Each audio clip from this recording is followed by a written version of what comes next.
We've got Julius Malema from the EFF, we've got the Secretary General of the ANC, MALEMA MBALULA. Civil damages claims are going to follow. AfriForum, as the organisation, will be assisting Mr. Peterson with that, but also the organisation itself. Allegations of false claims were made against the organisation that we were protecting a rapist, which are entirely false. Mr. Mbalula referred to Mr. Peterson as an animal. And how would AfriForum be defending an animal who rapes children? This is simply unacceptable. There must be consequences for people. Guys, so it actually appears that AfriForum is taking the fight to Julius Malema and ANC Secretary MBALULA regarding this case that I think almost turned South Africa upside down probably 2-3 months ago, about the principal that was allegedly argued to have engaged in a rape of a minor.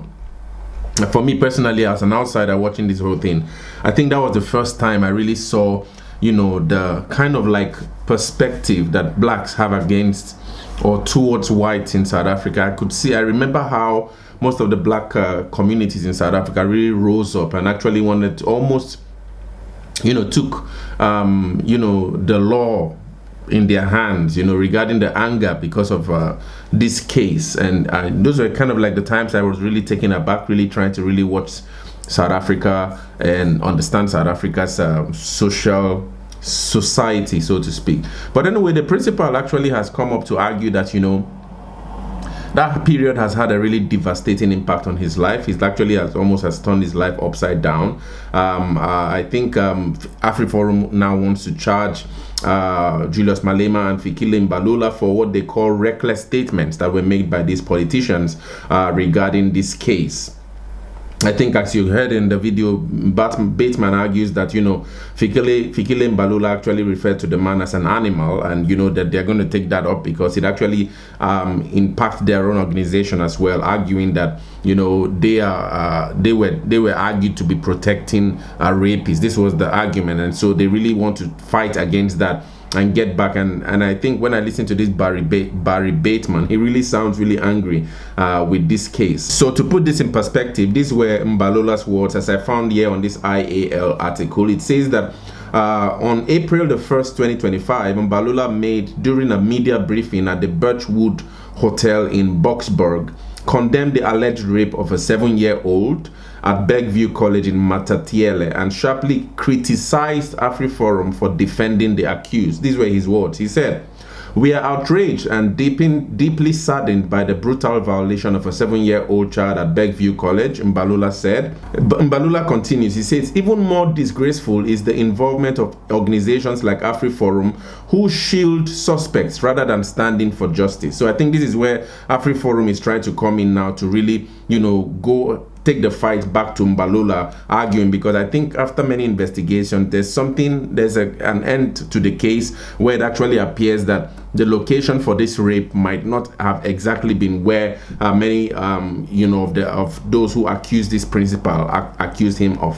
So Mbalula actually continued to say, Mbalula described the alleged perpetrator as an animal, saying it is not a person who can rape a 7-year-old. That's not a human being. It's cannibalism. All right. So those were the words of Mbalula, which the principal actually came to argue that most of the perspective from which he was painted really has devastated his life, and I think there were some struggles in him carrying out his activity. Let's quickly listen to how the principal describes the impacts of this whole case on his life and his everything. And first of all, I just want to say I'm very relieved that the truth did come out, and but I'm also determined to ensure that people know that they can't make any false and reckless statements on social media or the media.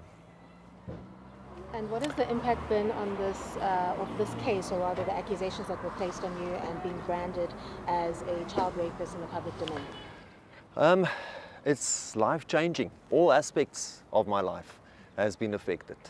My professional career, personal life, physical, emotional, it's just affected everything. Family life, your whole existence. Being that you're still the principal of Burgundy College, have you experienced parents being concerned about the safety of learners in the school following the accusations? There's been quite a few people who have expressed it, but the school has taken precautions and I've not been back to school yet to perform my duties on site. So I've been doing it off-site. Yeah, that's the principal. I think his name is Pietze. So AfriForum is also continuing with the EFF in arguing that, you know, Julius Malema also might have made some what they call reckless statements, or the principal argues that some of these individuals had made reckless statements which should be punished, as you heard. And it actually says that Malema here in this article he says the principal who raped Twe must know that we are coming for him. We call on all victims of that principal to come out. He should not be working with children.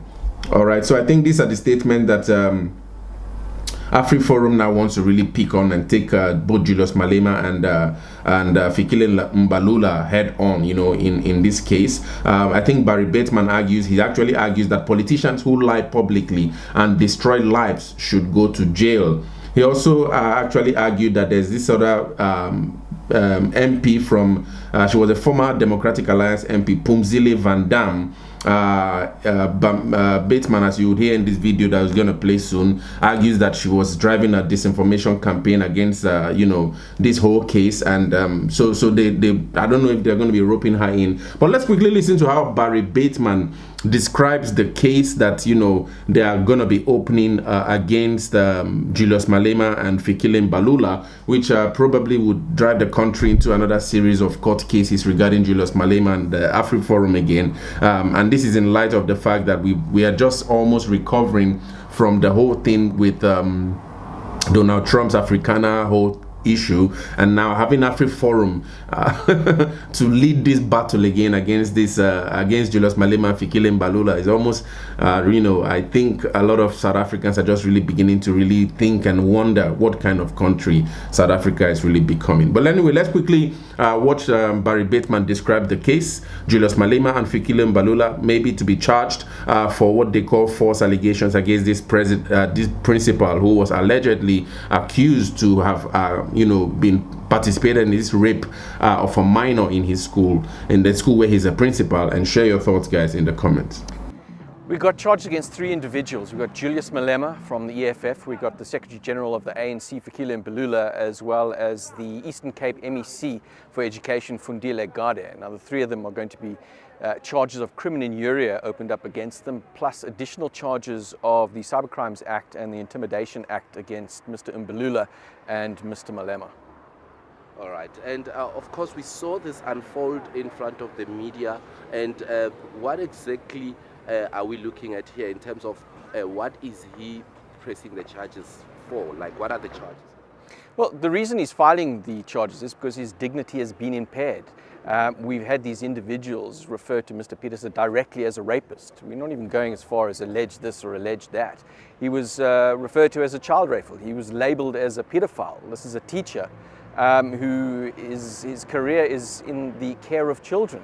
And he's being accused of one of the most heinous crimes. And understandably, South Africa's got a rape crisis. We've got a child abuse crisis. And falsely being accused of having committed this crime against a child is devastating. So it's on that basis that these charges are going to be pursued. I mean, I'll just give an example as well. Mr. Mbalula referred to Mr. Peterson as an animal. And how would AfriForum be defending an animal who rapes children? This is simply unacceptable. There must be consequences for people who falsely accuse others in the public domain.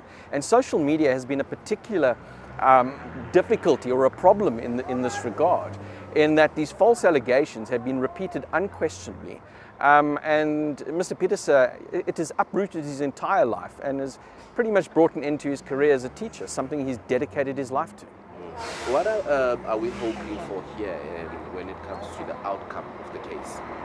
Criminal convictions. The people who made these false allegations, these false claims, must be convicted and face the criminal consequences thereof. And if that involves a custodial sentence, going to jail, that would be preferable.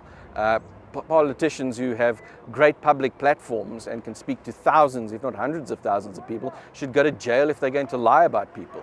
A fine is the alternative, but we say criminally convict them and send them to jail. And lastly, Barry, are you looking at, after this criminal process, looking at lawsuits civilly against the 3 politicians that you intend to open cases against today? Civil damages claims are going to follow. AfriForum, as the organization, will be assisting Mr. Peterson with that, but also the organization itself. Allegations of false claims were made against the organization that we were protecting a rapist, which are entirely false. We'll be pursuing those civil claims against not only these 3 individuals, but Pumzile Van Dam as well, who claims to be a disinformation expert, yet has been one of the biggest drivers of the disinformation campaign against Mr. Peterson. Mr. Bateman, you said Mr. Peterson's career as a teacher is over. Was he fired? What happened? He's still the principal of the school, but it's created a very difficult position for him. He's, of course, he hasn't been reporting back to the school as yet, but he remains the principal. And what is the status of the Berkeley College? I know it was closed and it was open. What is the current? Yeah, I can't actually speak for the school, but schooling has resumed. Maybe just lastly, in terms of his state of mind, just maybe just overstate the state of mind. This has been one of the most difficult periods of his life. He's had to leave his home. He's had his family threatened. His own daughter was contacted on Instagram and threatened with being raped if her father doesn't go and submit his DNA samples. His entire life has been turned upside down. Despite that, the support that we've been providing him, he's encouraged by it.